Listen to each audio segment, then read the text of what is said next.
আইসুকে তো চইর পিকচার দেখানো হয়েছিল। সে বুঝতে পারে এটা এআই দিয়ে এডিট করা পিকচার।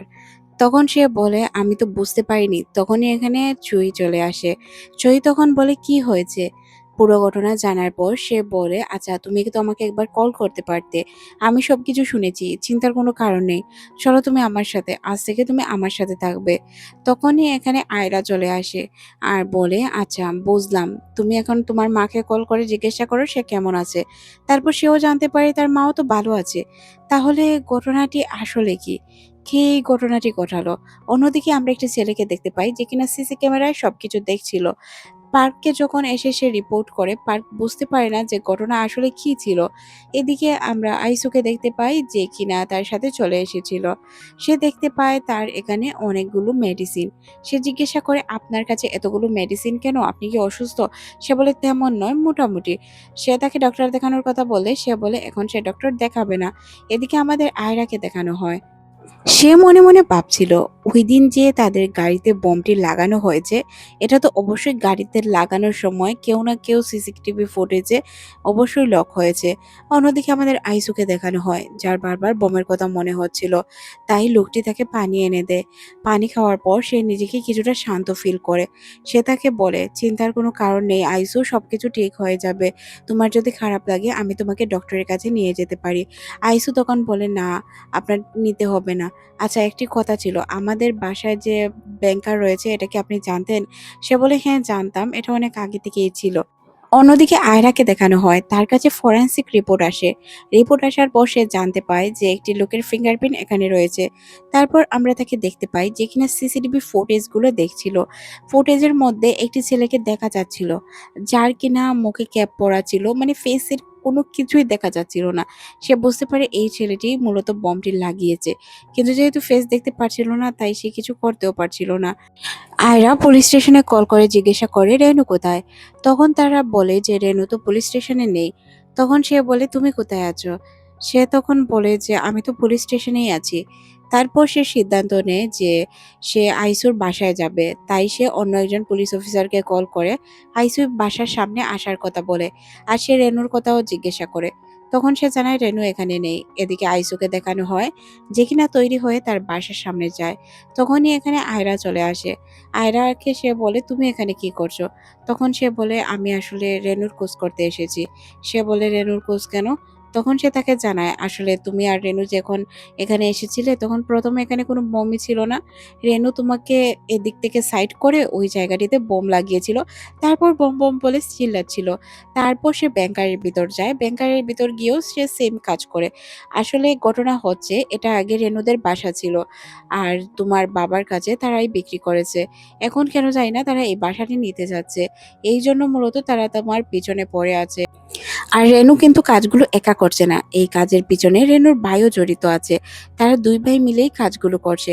সে তখন বলে, আচ্ছা চলো ব্যাংকারের ভিতর কি আছে দেখতে থাকি। তারপর তারা ব্যাংকারের ভিতর যায়। ব্যাংকারের লকার খুলতেই তারা দেখতে পায় দুই ভাই নিচে বসে কি যেন একটি করছিল। মানে একটা বক্স তারা বের করছিল। এটা দেখে তারা সিদ্ধান্ত নেয় নিচে আর যাবে না। উপরে যখন রেনু ওঠে তখন সেই তাকে টেনে উপরে উঠায়। আয়রাকে দেখে সে তো অবাক হয়ে যায়। তার ভাইকেও আয়রা উপরে আসতে বলে। দুই ভাই তারা উপরে চলে আসে। তাদেরকে জিজ্ঞাসা করে, কি হয়েছে, তোমরা এখানে কি করছো? তারা কোনো কিছুই বলে না। সিনটি কাট করে আমাদের পুলিশ স্টেশনে দেখানো হয়। ওই বক্সে কি ছিল এটা তারা খুলে দেখে নিয়েছে। তাদেরকে জিজ্ঞাসা করা হয় কেন করলো তারা এই কাজ। তখন তারা জানায় তাদের বাবা যখন মারা যাচ্ছিল তখন তাদেরকে বলেছিল এই জায়গায় বক্সে করা স্বর্ণ আছে, ওইগুলো যাতে তারা নিয়ে আসে, তাই মূলত তারা এখানে গিয়েছিল। আইসু বলে, এই জন্য কি বারবার তোমরা আমাকে মারার চেষ্টা করেছিলে? তখন তারা বলে যে না, আসলে তোমাকে মারার উদ্দেশ্য আমাদের কখনোই ছিল না, শুধু ভয় দেখাচ্ছিলাম। আর ওই বক্সটি আমাদের জন্য অনেক ইম্পর্টেন্ট। ওই বক্সে কি আছে তোমরা যদি আমাদের বলতে তাহলে আমাদের অনেক ভালো হতো। তারপর সে বলে, বক্সে সোনা রয়েছে। তারা দুই ভাই বলে, সোনাগুলো আমাদের, প্লিজ আমাদেরকে একটু দেখতে দাও। আইসু ইশারা দিয়ে বলে স্বর্ণগুলো নিয়ে আসার জন্য। যখন তাদের লোকার খুলে দেখানো হয় তখন তারা দেখতে পায় যে এখানে সোনা নয় অন্য কিছু ছিল। কি ছিল এটা আমাদের কিছুক্ষণ পরই দেখানো হয়। বক্সের ভিতরে তাদের দাদার ছবি ছিল। তার দাদা অনেক অসৎ একজন লোক ছিল। লোকটি অসৎ পথে অনেকগুলো টাকা ইনকাম করেছিল আর বড়লোক হয়েছিল। এই সবকিছুই সে বলছিল পুরো মিডিয়ার পাড়ায়। এদিকে আমরা দেখতে পাই সে নিজের নিউজ দেখেই নিজে হাসতে শুরু করে। আর সবাইকে বলছিল, দেখো এটা আমার নিউজ, আমি নিজে করেছি। সবাই বলছিল, হ্যাঁ আমরা খুব ভালো করেই জানি। অন্যদিকে কিউমজিং রাস্তা দিয়ে হাঁটছিল। নার্স মেয়েটি এসে তার হাত ধরে বসে। তার বন্ধু তাকে দেখতে পায় আর বলে, আমি জানতাম এই মেয়েটি তোমার গার্লফ্রেন্ড। অন্যদিকে আমরা আয়রাকে দেখতে পাই, যে কিনা তাকে ধন্যবাদ জানিয়ে এখান থেকে চলে যায়। তখন আইসু বলে ধন্যবাদ দেওয়ার প্রয়োজন নেই। তারপর সে চলে যায় পার্কের কাছে। পার্কের সাথে কফি খেতে খেতে সে গল্প করছিল। পার্ক আয়রাকে বলে, আইসো মানুষ হিসেবে কেমন? সে কি ভালো মানুষ? আয়রা বলে, হ্যাঁ অনেক ভালো মানুষ আর সে মামলার বিষয়ে অনেক দক্ষ। এই বিষয়ে সে অসৎ কাজ কখনোই করেনি। তখন সে বলে, তাহলে কালকের প্রোগ্রামে আমি তাকেও এড করে দেই। তারপর সে তাকে জানায় তোমাদের নতুন টিম লিডার আসছে। এটা শুনে আইসো বুঝতেও পারে না কি করবে। তাছাড়াও কাল তোমার একটি টিভি শো রয়েছে, এটা অ্যাটেন্ড করতে হবে। তার যে টিভি শোটা ছিল ওইটা আবার আয়রা বসে বসে দেখছিল। পরদিন আমরা দেখতে পাই পুরো মিডিয়া ছিল তাদের থানার সামনে। আর তারা অনেক সুন্দরভাবে তাদের টিম লিডারকে বরণ করার জন্য প্রস্তুত হয়ে থাকে। তারপর সে একটি সেলফি ওঠায় আর ওইটাও পোস্ট করে দেয় তার ইনস্টাতে। যখন তাদের টিম লিডার আসে আর তার হেলমেটটি খুলে, তখন দেখানো হয় এটা অন্য কেউ না, আয়রা। আয়রাকে দেখে মোটামুটি সবাই খুশি হলেও আমাদের নায়ক খুশি হতে পারে না। সে তাকে ফুল এনে দেয় আর তার সাথে হ্যান্ডশেক কি করবে, সে ভালোভাবে হ্যান্ডশেক করতে চাচ্ছিল না। আমাদের নায়িকা জোর করেই তার হাত নিয়ে তার সাথে হ্যান্ডশেক করে।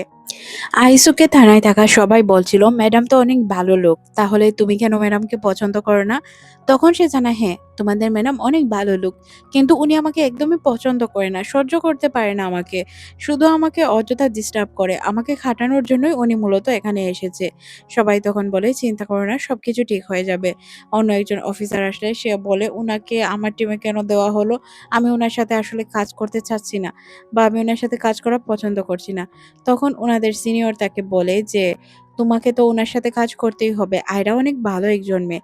সে তোমাকে অনেক ভালো বুঝবে আর ভালোভাবে কাজও করতে পারবে। তাই তুমি চিন্তা করো না, আয়রার সাথেই কাজ করো। অন্যদিকে আমরা আয়রাকে দেখতে পাই যে কিনা একজন সিনিয়র অফিসারের সাথে দেখা করতে যায়। তখন সে তাকে বলে, দেখো তোমাকে যদি আইসো কোনো বিষয়ে ডিস্টার্ব করে তাহলে অবশ্যই তুমি আমাকে জানাবে। আমি তাকে চাকরি থেকে বের করে দিব। তখন আয়রা বলে, চিন্তার কোনো কারণ নেই। তার সাথে যেহেতু আগেও আমার কথা হয়েছে, তার মামলাগুলো আমি দেখেছি সে কিভাবে হ্যান্ডেল করে, তাহলে আর কোনো প্রবলেম হবে না। আয়রা যখন থানায় প্রবেশ করে তখন সে এখান থেকে উঠে চলে যেতে চায়। কিন্তু আয়রা তাকে বলে যে, থেকে যাও, আমরা একসাথে সবাই ড্রিঙ্ক করতে যাব। তারপর তারা সবাই একসাথে ড্রিঙ্ক করতে চলে আসে। সবাই সবার মতো ড্রিঙ্ক করছিল, শুধু আইসু চুপচাপ বসেছিল কারণ তার ভালো লাগছিল না। সে উঠে চলে যায়। তারপর তাদের টেবিলে অনেকগুলো ড্রিঙ্ক নিয়ে আসা হয়। তখন তাকে জিজ্ঞাসা করা হয় কেন এতগুলো ড্রিঙ্ক সে কিনলো। সে জানায় সে গেম জিতেছে, কোনো ড্রিঙ্কই সে কিনেনি। তারপর তারা সবাই খেলাধুলায় মেতে ওঠে। একবার আইসো জিতছিল আর একবার আয়রা জিতছিল। এইভাবেই তাদের কম্পিটিশন চলতে থাকে। তারপর দুইজনকেই বাসায় দেখানো হয়, দুইজন পরে পরে ঘুমাচ্ছিল। পরদিন সকালে আইসো অফিসে চলে আসে। সবাই মনে করে আয়রা আসবে না। কিছুক্ষণের মধ্যেই অফিসে আয়রা চলে আসে। আয়রাকে দেখে সবাই সবার মতো করে কাজ শুরু করে। আইসো তখন একজনের টেক্সট পায়। মেয়েটি লিখেছিল, আমার বাসার সামনে একটি বাসা, অনেক পুরাতন, এখানে কেউ থাকে না আমার জানা মতো, কিন্তু এই বাসায় সব সময় লাইট জ্বলে। আমার মনে হচ্ছে এই বাসায় হয়তো ভূত রয়েছে। তখন আয়রা জিজ্ঞাসা করে, কি করবে এখন? তদন্ত করবে? সে বলে, হ্যাঁ তদন্ত তো করতেই হবে। তখন সে জানায়, আচ্ছা চলো আমিও যাই তোমার সাথে। তারপর তারা দুইজন মিলে তদন্ত করার জন্য বেরিয়ে পড়ে। বাসাটিতে যাওয়ার পর তারা দেখতে পায় বাসাটি একদম সুনসান। এখানে আসলে কেউ থাকে বলে মনে হচ্ছে না। মেয়েটি দেখতে পায় যে তারা অলরেডি চলে এসেছে। এটা দেখে মেয়েটি অনেক খুশি হয়। বাসার ভিতরে গিয়েই আয়রা লক্ষ্য করে ব্লাড, অনেকগুলো ব্লাড পড়েছিল এখানে। আয়রা উপরের দিকে যায় আর আইসু নিচে থাকে। আয়রার উপর আর আইসু দুইজনের উপরই কেউ একজন হামলা করে উপর সে। তারপর আমরা তাদের দুইজনকে চেয়ারে বাঁধা অবস্থায় দেখতে পাই। কেউ একজন তাদের রুমে আগুন লাগিয়ে দিয়ে যায় যাতে তারা বেঁচে না ফিরতে পারে। আয়রা লক্ষ্য করে পাশে কাচের টুকরো রয়েছে, ওইটা দিয়ে সে তাদের হাত কাটে। তারপর আইসো গেটটি ভেঙে ফেলে। তারা দুইজন বাহিরে বেরিয়ে আসে। আয়রা লক্ষ্য করে বাহিরে একটি সিলিন্ডার রয়েছে। সিলিন্ডার গ্যাস বিস্ফোরণ হতে পারে, তাই তারা দুইজন লাফ দিয়ে নিচে নেমে যায়। তখন আইসু তাকে বলে যে আমার জন্য তুমি আজ বেঁচে ফিরেছো, না হয় মারা যেতে। সে লক্ষ্য করে আয়রার হাত দিয়ে রক্ত বেয়ে পড়ছিল, তাই সে আয়রার ক্ষতস্থানটি বেঁধে দেয়। এদিকে এই মেয়েটি লক্ষ্য করে যে বাসাটিতে আগুন লেগে গিয়েছে, তাই সে পুলিশ স্টেশনে কল করে। পুলিশ স্টেশনে কল করার সাথে সাথে জুনিয়র আর ইউভান চলে আসে। তাদেরকে এসে জিজ্ঞাসা করে তারা কি ঠিক আছে আর ঘটনা কিভাবে ঘটলো। তখন ওই পিচ্চি মেয়েটি যে কিনা তাকে টেক্সট করতো সে এসে তাকে জড়িয়ে ধরে। পিচ্চি মেয়েটি তাকে বলে আমি আসলে আপনার মতো পুলিশ অফিসার হতে চাই। আইসু বলে অবশ্যই হবে, বড় হও, এখন বাসায় যাও। তারপর আমরা দেখতে পাই তারা এই বাসার তদন্ত করার জন্য ওয়ারেন্ট নিয়ে আসে। সব জায়গায় তারা ভালোভাবে তদন্ত করে দেখছিল। এখানে আইসু লক্ষ্য করে একটি বেসমেন্ট রয়েছে, এখানে তালা ভাঙতে হবে বেসমেন্টে যাওয়ার জন্য। সে তার সাথে থাকা পুলিশদেরকে ডাক দিলে তারা তখন জানায় যে এটা তারা ভাঙতে পারবে না। আয়রা এসে বলে এটা যদি ভাঙতে হয় অবশ্যই আমাদের অনুমতি নিয়ে আসতে হবে। আমাদের কাছে যেহেতু কোনো অনুমতি নেই তাহলে আমরা এটা ভাঙতে পারবো না। তখন সে বলে আচ্ছা যাও, তুমি চাইলে অনুমতি আনতে পারো। তারপর তারা সবাই মিলে তাকে বোঝায় আর বলে যে আমরা অনুমতি নিয়ে আসছি। তারপর সে পার্কে কল করে বলে যে আচ্ছা, এখানে একটি বেসমেন্ট রয়েছে, আমরা কি ওই জায়গায় প্রবেশ করতে পারবো? পার্ক বলে তদন্তর প্রয়োজন হলে তুমি করতে পারো। এদিকে তারা রুমের ভিতর থেকে শব্দ শুনতে পায়। তারা ভিতরে গিয়ে দেখতে পায় যে অলরেডি সে এটা ভেঙে ফেলেছে। সবাই যখন আইজোকে জিজ্ঞাসাবাদ করছিল তখন সে বলে বাসাটা আমি কিনে নিয়েছি, যার কারণে ভাঙচুর করার সাহস পেয়েছি। এখানে নাম্বার দেওয়া ছিল, ওই নাম্বারে কল করে আমি বাসাটি কিনেছি। তারপর তারা সবাই বেসমেন্টের নিচে ঢোকে। কিছুক্ষণ খোদাখুদির পর তারা অনেকগুলো লাশ খুঁজে পায়। যেই লাশগুলো কার ছিল তারা এটাও বুঝতে পারে না। এদিকে মিটিং হচ্ছিল এই লাশগুলো নিয়ে। এতগুলো লাশ একটি বেসমেন্টে পাওয়া গেল, কার লাশ হতে পারে বা তাদের অবস্থান কি, কোথা থেকে এলো, এইসব বিষয়ে। তখন সে বলে ফরেন্সিক ডক্টরের কাছে পাঠানো হয়েছে, তারা টেস্ট করার পর সবকিছু বলে দিবে। তারা চলে যায় ফরেন্সিক ডক্টরের কাছে। ফরেন্সিক ডক্টরের হাতে একটি গ্লাস লাগে, যে গ্লাসটি সে পুলিশদেরকে দিতে আসে আর তাদেরকে জানায় যে কিছু বছর আগে পুরো ফ্যামিলিকে ধ্বংস করে দিয়েছিল কিছু গুন্ডারা, আর এর প্রমাণ এখনো করা হয়নি, আর জানাও যায়নি যে কে তাদেরকে খুন করেছে। তারপর সে এই গ্লাসটি দিয়ে বলে এই গ্লাসটির মালিককে খুঁজে বের করো। তারা সবাই মিলে তদন্ত শুরু করে দেয়, কারণ গ্লাসটির মালিককে যদি তারা না পায় তাহলে প্রবলেম হবে। সিসিটিভি ফুটেজ তারা দেখতে শুরু করে। এক পর্যায়ে তারা দেখতে পায় যে ওই রাস্তায় বা বাসায় হুডি পরা একজন লোক চলাচল করছে।